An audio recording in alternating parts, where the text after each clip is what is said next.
네, 이슈의 재구성 시간입니다. 오늘 계속 언급했다시피 시장에서 상승하는 종목들의 대다수의 공통점은 다 중국의 리오프닝 수혜주라는 것인데요. 이 영향이 그렇게 큰지 오늘 이 종목들 시장이 부진함에도 불구하고 윗꼬리가 길게 달리지 않고 있습니다. 오히려 고점을 높이는 기업들도 눈에 띄는데 무엇 때문인지 알아보도록 하죠. 교보증권 사연관 차장과 함께하겠습니다. 어서 오세요. 네, 안녕하세요. 네, 사실 풀었다 말았다, 풀었다 말았다, 풀 것 같다가 말 것 네. 같다가 막 계속 그랬잖아요. 맞아요. 네. 네. 근데 이와 관련해서 방향이 좀 더 뚜렷해진 것 같아요. 지금 뭐 100개를 들었다라는 이야기도 있는데 네. 확실히 좀 사실상 폐지? 첫 발을 뗐다라고 봐도 괜찮겠습니까? 일단은 좀 그런 분위기인 것 같아요. 네. 이게 그동안에 이제 정치적인 이슈랑 코로나를 같이 좀 이용을 해서 일단은 모든 것으로부터 원천 봉쇄를 하겠다. 이런 의지가 너무나도 크다 보니까 중국의 시민들도 이제 좀 뿌리 단단히 난 것 같아요. 그런 과정에서 일단 주요 도시 쪽에서 PCR 검사 규정이 대폭 완화됐습니다. 원래 중국에서 대중교통을 이용할 때 주요 대도시에서는 PCR 관련해서 음성 결과를 제시해야지만 탈 수 있었어요. 굉장히 좀 빡빡하게 관리를 했었는데 이런 것들의 의무가 폐지가 됐고요. 시진핑 국가주석이 직접 제로 코로나 완화를 시사했다라는 보도도 나오긴 했는데 이거는 조금 더 지켜봐야 될 것 같아요. 아직까지는 확실하게 나와 있는 건 없는 가운데 일단은 시위가 너무나도 좀 거세게 일어나다 보니까 이런 것들의 달래기 차원인지 어떤 것인지는 알 수가 없어요. 그래서 확실하게 지금 코로나에 대해서 완벽하게 규제를 다 푼다. 이런 차원은 아닌 것 같고요. 문제가 또 될 수 있는 부분들은 중국 내 강경파 일부도 지금 지나치게 방역을 완화시킨다. 일시적으로 한순간에 완화시킨다라고 했을 때는 급격하게 지금 사망자 수하고 뭐 이런 부분들이 굉장히 크게 늘어날 수 있다라는 부분들을 우려하고 있어요. 네. 그래서 오히려 천천히 방역을 푸는 것만 못할 수 있다. 라는 입장도 나오고 있고요. 제로 코로나 정책에 완전 폐기했을 때는 사망자가 좀 급증할 거다라는 것들이 중국 자체적으로뿐만 아니라 여러 가지 나라들에서 좀 나오고 있는 그런 상황들이거든요. 왜냐하면 접종률 자체가 굉장히 낮습니다. 그렇다 보니까 이런 부분들에 있어서 일단 주가에는 홍기가 불어오는 것 같은데 과연 이러한 홍기들이 실질적으로 실행이 될지 이런 것들은 조금 더 지켜봐야 될 문제일 것 같아요. 말씀해 주신 것처럼 한 번의 문을 열었다가 다시 또 코로나19 확진자가 늘어나고 사망자가 늘어진다면 오히려 역효과거든요. 네. 그러니까 일각에서는 정말 중국이 리오프닝을 하기 위해서는 지금 중국 내 자국 백신보다는 미국의 백신이라든가 좀 효과가 조금 더 높은 백신을 차용해야 되는데 중국 입장에선 그럴 가능성이 거의 제로잖아요. 그렇죠. 예, 그러다 보니까 이거 문을 연다고 마냥 기뻐하기는 힘들 수도 있다라는 이야기가 있어요. 있어요. 맞아요. 네. 일단은 뭐 이거 맞는다고 해서 안 걸리는 건 아니죠. 우리 그렇죠. 이미 다 경험해 봤어요. 네. 그런데도 불구하고 일단은 중국이 백신 이런 것들에 대해서 미국 쪽에 문을 열까라고 봤을 때는 조금 아닐 것 같아요. 물론 미국이나 이런 쪽들은 뭐 중국을 지금 세계적으로 고립시키려고 하는 움직임들은 있어요. 하지만 인도적인 차원에서는 분명 백신을 요청하면은 안 주진 않을 것 같아요. 왜냐하면 각 제약사들마다 재고가 많이 남아 있거든요. 그거 처리하는데도 굉장히 좋을 만한 이슈고 한데 과연 중국이 요청을 하느냐 이제 이런 것들이 좀 문제가 될 수가 있을 것 같고요. 일단 홍콩이 즉각적으로 방역을 완화를 했어요. 만약에 이제 그렇게 한다고 했을 때 본토 확진이 한 2억에서 3억 명까지도 최대 나올 수 있다. 라고 조사 결과가 나오고 있고요. 사망자도 150만에서 210만을 추정을 하고 있습니다. 거기다가 미국과 중국의 연구진이 합동으로 연구한 조사 결과를 보더라도 안전장치를 마련해 놓지 않고는 사망자 150만 명 나올 수 있다. 거의 비슷하게 집계를 잡고 있는 것 같아요. 거기다가 영국 쪽의 정보 분석 업체인데 이쪽에서도 제로 코로나를 폐기했을 때 너무 급격하게 폐기한다라고 했을 때는 사망자가 역시나 130에서 210만 명으로 나올 수 있을 것 같다라고 얘기를 했어요. 그렇기 때문에 지금 당장 너무 급격한 방역을 푸는 것들, 물론 이런 것들이 글쎄요, 정치적인 이슈와도 좀 연관이 되어 있었겠지만 어찌 되었건 이 중국 쪽에서는 자체적인 접종, 백신의 접종률이 굉장히 낮은 상태이기 때문에 거기다가 약간은 G2까지 올라왔어도 이런 의학 제약 쪽에서는 좀 취약하다라고 전 세계적으로 판단을 하고 있는 것 같아요. 그래서 너무 급격하게 풀어주는 흐름보다는 일단 달래기용으로 어느 정도 풀어준 뒤에 그 이후에 조금씩 완화해가는 모습들을 보여주지 않을까라고 생각이 됩니다. 네. 그동안 이제 유일하게 제로 코로나 정책을 유지했던 중국인 만큼 그 안에서도 방역이 심각하지만 자국민들이 해외로 나가고 들어오는 것에 대해서 또 네. 외국인들이 들어오고 나가는 것에 대해서도 굉장히 엄격한 포지션을 취했던 중국이거든요. 그러다 보니 최근에 중국의 리오프닝 이야기가 나왔을 때 여행보다는 화장품주들이 더 먼저 올랐어요. 그러니까 네. 문을 연다고 하면은 그들 내에서 화장품을 사거나 혹은 뭐 수출 이런 게 조금 더 빠르게 회복되겠지. 네. 지금 당장 사람들이 오가는 건 좀 시간이 걸리지 않을까라는 생각에서였거든요. 근데 네네. 오늘장은 여행주들도 좀 움직이고 있어요. 맞아요. 어떻게 보십니까? 글쎄요, 다 같이 움직이고는 있는데 네. 이게 시장의 다른 업종과 섹터들이 다 지금 죽은 상태예요. 그 상태에서 리오프닝 관련주들만 좀 득세를 하고 있거든요. 말씀하신 것처럼 일단은 만약에 풀린다라고 했을 때에도 어떤 국가 간의 이동이 활발하게 된다라기보다는 일단 자체적으로 화장품 소비 이런 쪽들이 더 일어날 가능성들은 있다라고 생각을 합니다. 근데 제가 전에도 이제 화장품에 대해서는 관점은 말씀을 드렸어요. 지금 최근에 보게 되면은 기관 쪽들은 연말에 수익률 게임이 될 수도 있습니다. 일단 아모레 퍼시픽 그리고 LG생활건강 같은 대형 화장품 종목들을 계속 담고 있어요. 맞아요. 그러면서 주가는 끌어올려졌죠. 그런데 일각으로 또 한편으로 다른 방향에서 보게 되면은 아모레 G 같은 종목들을 외국인들은 매도를 많이 하고 있다는 말이죠. 그래서 과연 이게 리오프닝이 열리고 중국 사람들이 뭐 여력이 될지 안 될지도 솔직히 모르겠어요. 지금 금리가 인하가 되는 게 아닙니다. 금리의 피크 아웃이 되면서 위험자산으로 자금이 들어오는 거고요. 이건 이제 안전자산으로 이동했던 돈들이 머니 무브를 하고 있는 거죠. 조금 더 높은 수익률, 피크아웃 했네라고 생각을 하고 PC, 개인 소비 지출, 뭐 미시간, 인플레 기대 지수 이런 것들이 다 떨어지고 있다 보니까 정말로 미국에서 이제 금리를 올리려던 속도들이 줄어들 수 있겠다라고 생각을 하고 머니 무브가 단순히 일어나고 있는 거예요.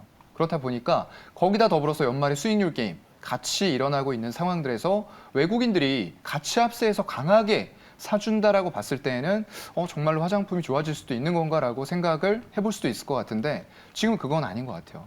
왜냐하면 여전히 실적은 현재 진행형입니다. 계속 안 좋아요. 그런데다가 중국의 먹거리, 굉장히 막대한 이익을 화장품단에다가 벌어주던 지역이었어요. 그런데 그런 쪽들이 딱 근절이 됐을 때 과연 뭐 미국, 유럽, 일본 비중 포트폴리오 넓히는 거 좋습니다. 하지만 그 막대했던 이익 비중이 거기에서 다 커버가 될까요? 저는 절대 안 된다고 봅니다.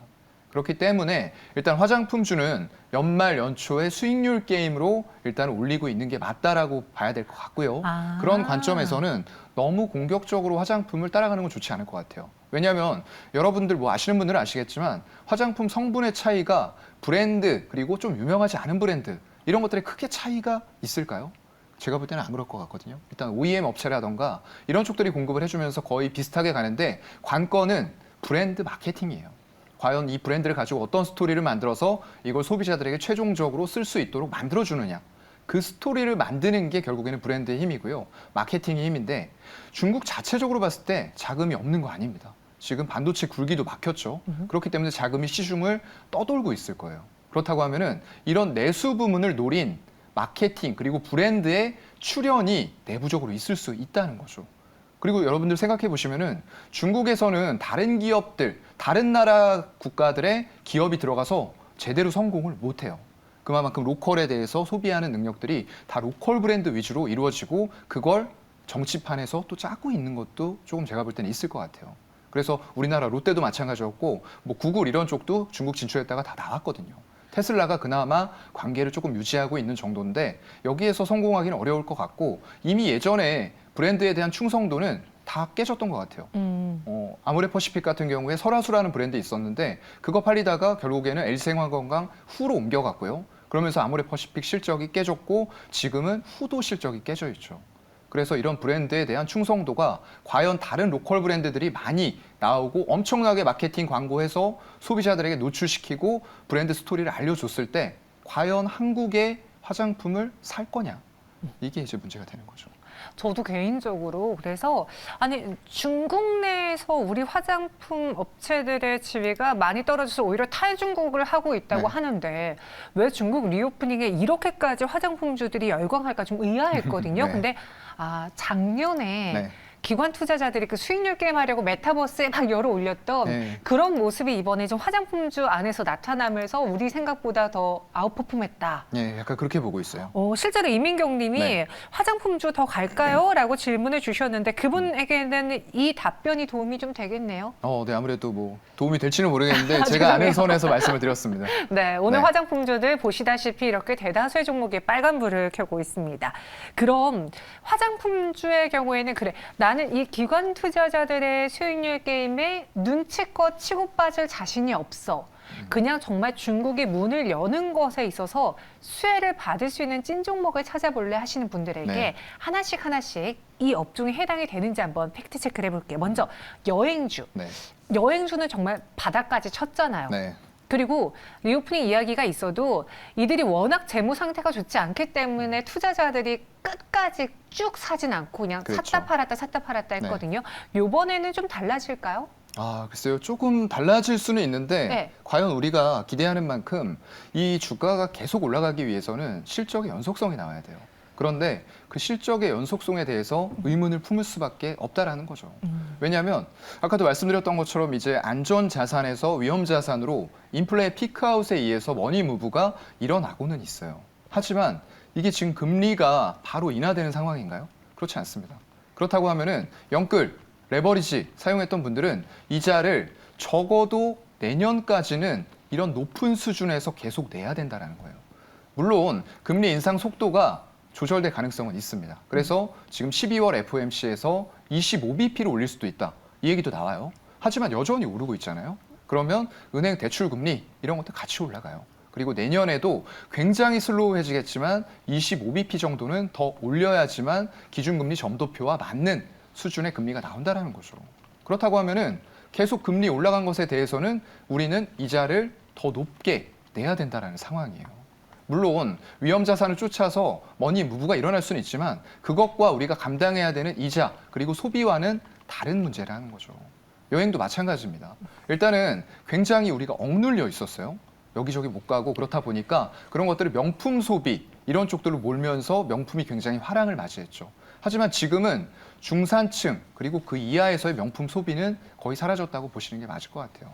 왜냐하면 상위층 그리고 최상위층은 이런 경제 환경에 영향을 거의 받지 않아요. 그냥 해오던 소비를 꾸준하게 한다라는 얘기예요. 그런데 중산층 있던 사람들은 지금 이자 부담이 커지고 또 실질적인 내 근로소득, 가처분 소득이 작아지면서 더 이상 중산층이 아니고 그 아래 계층으로 점점 떨어지고 있다는 거죠. 그런 상황에서 과연 해외여행, 이번에 한번 무리해서라도 가볼까? 가는 거 좋답니다. 근데 그 다음이 있을까요? 또 한 번 가고 계속 가고 할 수 있을까요? 가시던 분들, 최상위층은 그런 관계없이 계속 갈 수 있어요. 하지만 중산층 이하는 그렇지 못한 금리 환경이 당장 바뀌지 않는다는 거죠.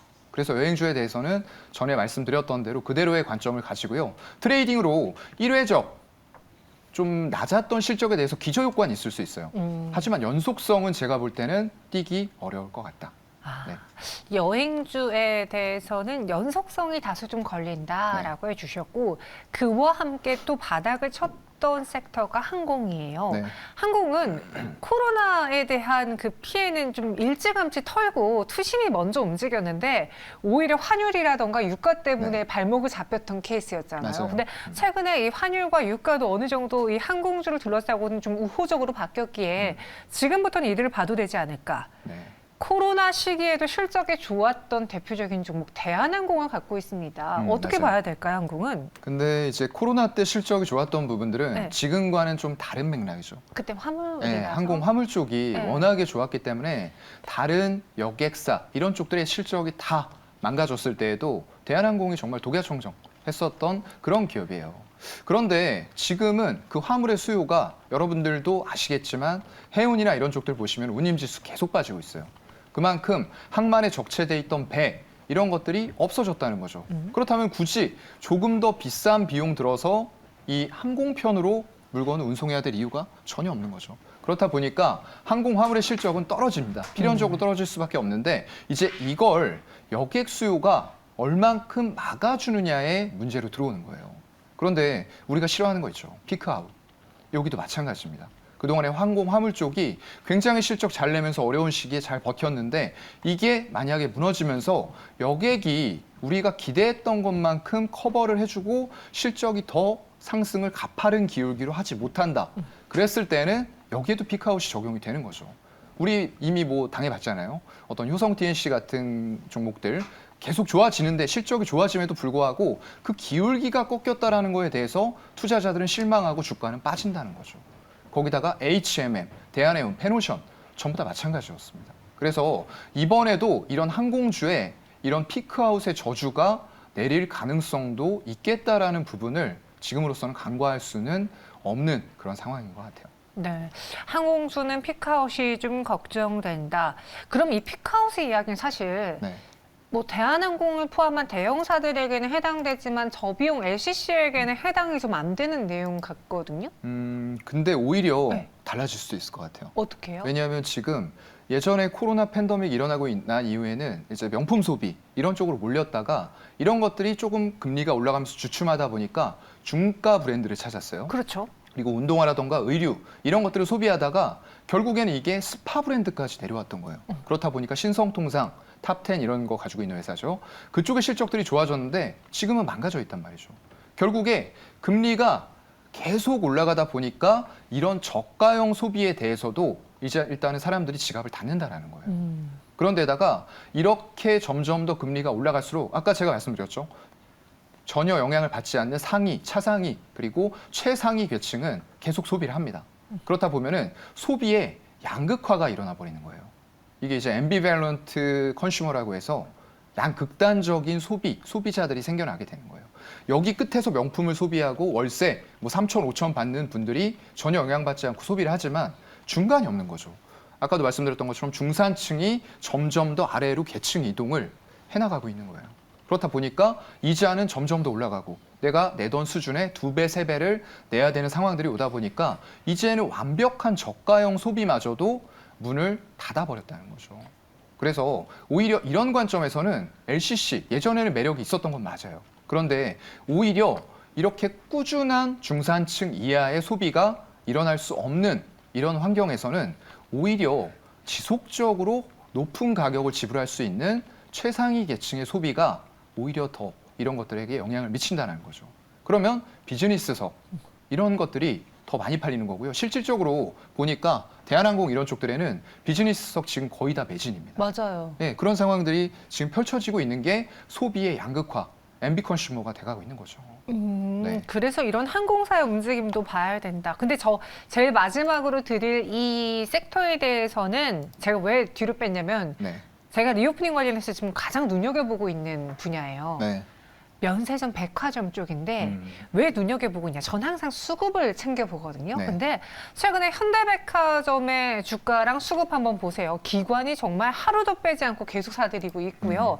호텔 신라의 경우에는 오늘 뭐 그런 이야기도 있었어요. 여인숙 신라에서 호텔 신라로 레벨업했다. 네. 한 달 동안 주가가 어마어마하게 올랐습니다. 그리고 그 배경에는 역시나 외국인 기관의 큰 손의 수급이 있었고요. 뭔가 이들이 여기서 턴어라운드를 꽤 해보고 있는 것 같은데 네. 불씨 살아났다고 보십니까? 아직 살아난 것 같지는 않아요. 아, 왜 이렇게 오늘 다 반대이십니까? 네, 이게 팩트를 말씀을 드려야 되기 때문에 네. 일단 뭐 현대백화점 그래도 공부는 많이 하시고 계신 것 같아요. 아, 전 수급은 꼭 봅니다. 네. 근데 이제 수급과 더불어서 네. 막히는 지점도 보셔야죠. 뭐죠? 현대백화점 지금 121선 네. 앞두고 있거든요. 아, 또 제가 또 그 이평선을 네. 잘 안 봐요. 네, 이평선 설정 꼭 해놓으셔야 됩니다. 네. 이게 설정이 안 돼 있으면은 그냥 계속 올라갈 것 같아요. 근데 맞아요. 이런 이평선들이 있기 때문에 여기에서 한번 부딪힐 수 있겠다 이 생각을 해볼 수가 있는 거죠. 그리고 거기에서 외국인 기관이 계속 그동안에 사왔는데 과연 어떻게 대응할 것이냐. 이런 것도 시나리오가 사전에 세워져 있어서 바닥권에서 바닥 잡을 때 53,000원대, 4,000원대 매수하셨던 분들은 지금 이제 121선이 다가온 62,000원 언더에서 내가 수익 실현해야 되느냐 아니냐 이걸 미리 생각을 할 수 있어야 된다는 거죠. 그게 이제 수익을 떨어질 때도 그냥 바라만 보지 않고 수익 실현을 할 수 있는 길이라고 보이고요. 물론 면세점 좋기는 할 것 같습니다. 근데 시간은 많이 걸릴 것 같아요. 네, 그렇기 때문에 지금 신세계 같은 경우가 이제 조금 차별화된 백화점 경쟁력을 가지고 있는 곳으로 보이는데 그쪽이 문제가 뭐냐면 사업 기간의 종료가 아직도 많이 남았어요. 근데 지금 정부에서 이런 부분들 면세점에 대해서 유예해 주던 것들이 올해 말로 끝나요. 그래서 지금 롯데가 웃고 있죠. 사업 기한이 이제 곧 종료가 됩니다. 그렇다고 하면은 롯데와는 다르게 신세계 쪽은 임대료로만 연간 내년부터 수백억을 감당해야 되는 이런 상황들이 올 수가 있다는 거예요. 그래서 굉장히 좀 심각한 상황이라고 보이고요. 일단은 3분기에 호텔 신라 면세점 부문 보게 되면은 영업이익이 전년 동기 대비해서 97% 하락했어요. 영업이익률은 0.1%. 그냥 장사를 안 하는 게 더 좋았던 거죠. 그럴 만큼 숫자가 많이 꺾였는데 이게 과연 지금을 기점으로 해서 바로 돌아설 거냐? 그거는 아니란 거죠. 면세점의 주요한 고객이 누구죠? 여행객들. 보따리. 보따리상. 보따리상. 예, 근데 이게 중국 쪽에서 아까도 말씀드렸던 것처럼 그렇게 일시에 풀었을 때 굉장히 부작용의 효과를 우려하고 있을 거예요. 그렇기 때문에 이게 중국만의 입장이 아니라 전 세계에서 지금 다 우려하고 있거든요. 거기다 지금 오미크론 변이 이런 부분이기 때문에 이게 면세점에까지 직접적으로 빠르게 영향을 줄 거다라고 보기에는 어렵다라고 좀 생각을 합니다. 맞아요. 그리고 최근에 친구가 이제 해외 나간다 그래서 제가 이제 슬쩍 좀 뭐 좀 부탁해 볼까 했는데 네. 면세점을 안 간다고 하더라고요. 맞아요. 그래서 왜 안 가냐 그랬더니 환율 때문에 그냥 맞아요. 굳이 네. 그럴 바에는 국내에서 차이가 사고 없죠. 포인트 쌓는 게 낫다라고 이야기를 해서 네. 그런 면이 아직 환율이 내려오긴 했지만 여전히 높은 그 달러 환율이 좀 면세점에서도 발목을 잡는 것 같다. 그리고 제가 수급은 챙겼지만 이평선을 챙기지 못했다라는 네. 것 보겠습니다. 쉽지 않네요. 이거 리오프닝 수혜주 찾기가. 그럼 마지막으로 네. 지금 사용과 차장님이 눈여겨보고 있는 최선호주는 어떤 겁니까? 있습니까? 있어요. 다행이에요. 네, 뭐 질문이 있어서 고를 수밖에 없었는데, 네. 네, 일단은 카지노예요. 카지노. 네, 카지노. 네. 그래도 좋게 볼 수 있는 건 카지노다라고 생각을 하고요.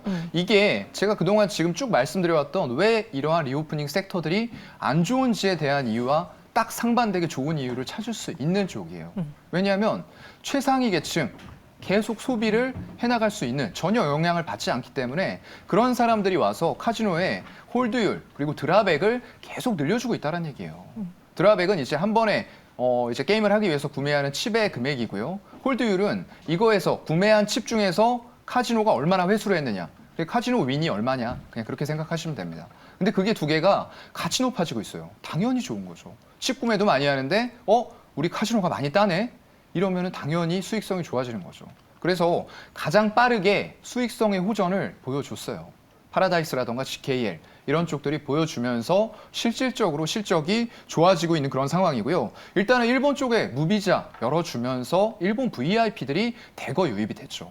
그게 첫 번째 실적의 신호탄이었고요.